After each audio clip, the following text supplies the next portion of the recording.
Outstanding, the ultimate accolade for teachers. We challenge primary teacher Halima Hussain to go from good to outstanding. A top inspector will observe one lesson. 2 experts will fine-tune her practice and beef up her presentation. She then gets 2 weeks to take on the advice before the inspector comes back for the final verdict. Going to outstanding? Hold on! That's actually a big thing.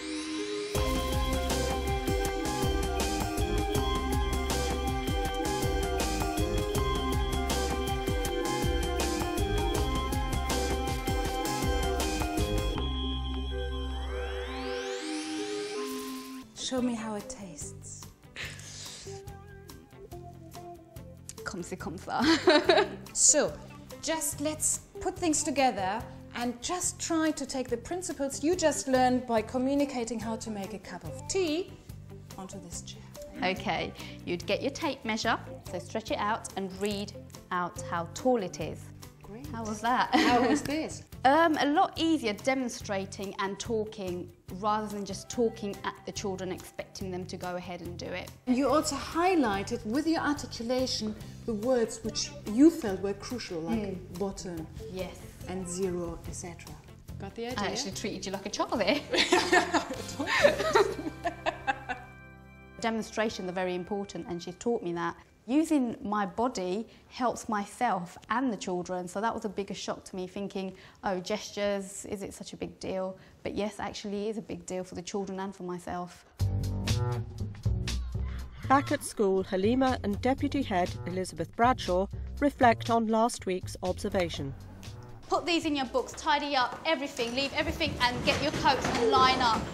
In an ideal world, everyone would fit in a perfect plenary. It was rushed and I should have actually thought, okay, we're not going to go to our tables and we're not going to look at our results, we're just going to look at them together on the carpet. Maybe if you just kept their results as they recorded them and then rank the whole class on the interactive whiteboard as an activity that you do all together. Yeah. So, with Halima's final observation just weeks away, it's back to the classroom to put all that advice into action and raise her game. So your learning intention is to classify and describe the differences between solids and liquids. I do believe I did articulate my words and I used gestures. I used as much gestures as I could in that lesson. So you're going to get each object, you're working as a whole table on your topic table, okay? Topic tables. One of the things that I should have done more was getting the children to go back and forth from table, doing an activity, coming back again.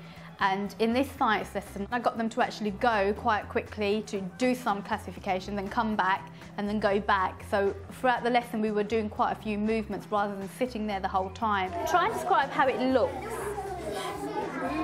It moves. Good boy. So put that in the right place, Daniel, and then next person does the next one. Okay, can you find the marbles for me? I've used my EAL coordinator quite effectively by getting her to interact with the children throughout the lesson, not just during the main activity, but also on the carpet. Yes, miss? But we talked about what happens when you move the cup. What happens to tea when we move the cup? And what did we talk about? Pola seems to want to say something there. It's tea moves. Say that again? It moves. It moves, Yeah, exactly. it moves. Liquids, always, when you put it in a container, the surface levels off. Can you see that it's straight, it levels? I did use a lot of the ideas about my body and moving around. I used actual things to show the children what I was talking about. When I was talking about liquid, I would actually bring the liquid out and pour it to show them what I'm talking about. Okay, we're going to have to stop and get ready for playtime.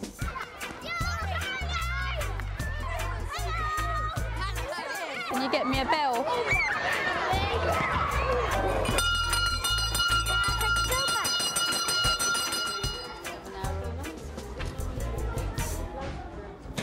Today in science we will be measuring the volume and make careful observations of lots of different types of liquid. Whoever measures things at home or in class? Anyone? Hands up? I always do. So this skill you're going to be learning today in science is very important at home, at school, in all different places. I took a lot of John's advice on in this lesson, relating things to real life and explaining things clearly. Now, why do you think your measurements are completely different? The jugs are different sizes. You measure it. It's not a case of the jugs are necessarily different sizes. We know they're different sizes, but the jugs were produced inaccurately. One of the biggest part of what John taught me was if results don't go according to plan, that's fine. Tell the children that and explain why. The people who made these jugs didn't make them as accurately as they could have. That's why that table's results were very, very different. Okay? I definitely think I'm making progress from my very first observation. I can see it quite clearly. Before it was sort of, I'd have to consciously think I've got to do this in the lesson. And because I'm using it all the time, it's quite natural now. With Judgment Day looming, Halima gets some last-minute advice from John Stringer. Linking it to real life, I used it as I've asked a child to get me X, Y, Z solids, and the child would put them all into one container, whereas I wanted them into separate containers. Is that a reasonable link to real life? I think there'd be some gardening and building opportunities here as well, you know, because there's builders need to work different sizes of gravel and stones and so on. The one I always use, of course, is the great mistake where things have got mixed accidentally and I want to separate them again. Excellent. Thanks a lot, John. Let us know how you get on. I will do. Okay. Bye-bye. Bye-bye. Bye.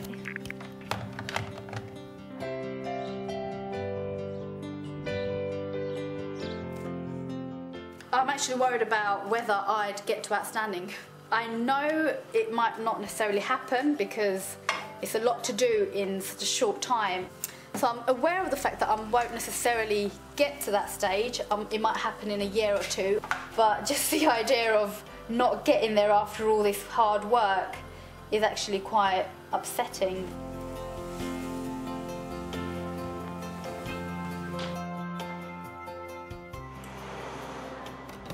The day of Halima's final observation has arrived. I'm kind of a bit excited about doing it. So right now, the nerves haven't kicked in. 3. Claire Gillies is back, and it's crunch time. The last time I observed her teaching was definitely good, so I'm really interested to see what strategies she's taken on board to make her teaching even better. Okay, today in science, you'll be choosing appropriate apparatus for separating a mixture of solids. Let's look at our vocabulary. Solid? Solid. We've looked at lots of solids. Stevie, can you name me one solid? A rock. Fantastic. Larger. Larger. Everyone do something larger. Very good. Smaller. Smaller. Show me smaller than large. Good. Apparatus. Apparatus. We're going to use apparatus to separate the mixtures. What does that mean? Polar. It's something that we're going to use. Fantastic. Something we're going to use. A type of tool, okay? Some jobs require you to separate different solids that are mixed together. If you're a gardener, gardeners sometimes have to separate the stones from their soils, or builders have to separate things. So let's see if you can use that skill and then use it at home when you need to. The way Mrs. Sin explained the learning intention was very good. I understand what to do, and if you ask me a question based on that topic, I will know it. Here's a bowl full of a mixture of solids, and you're going to first plan of which solid you're going to take out first. And I want you to write that down in your books. So first of all, we need to take out the coins and paper clips so that they're separate. Then we do the big particles, okay? If you put all of that in there, all the particles... But what do we want to come out? Sand. The sand. Will the sand go through the sieve? We worked as a whole table while the others were working in threes, and we had 2 bowls, but we worked as a whole table to communicate with each other.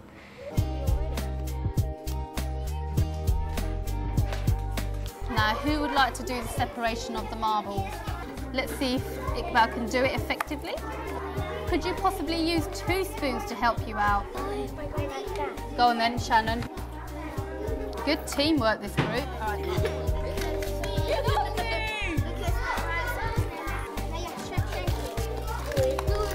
rice left on the sand. That's finished kids again. We should have done the sand last.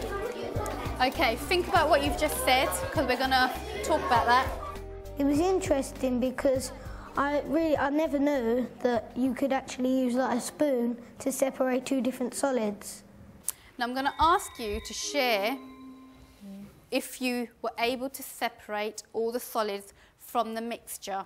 Naeem. First we done the sand and the rice. With your one, what went wrong though? We should have done the sand last of all. They decided to do the sand, removing the sand from the rest of the materials first.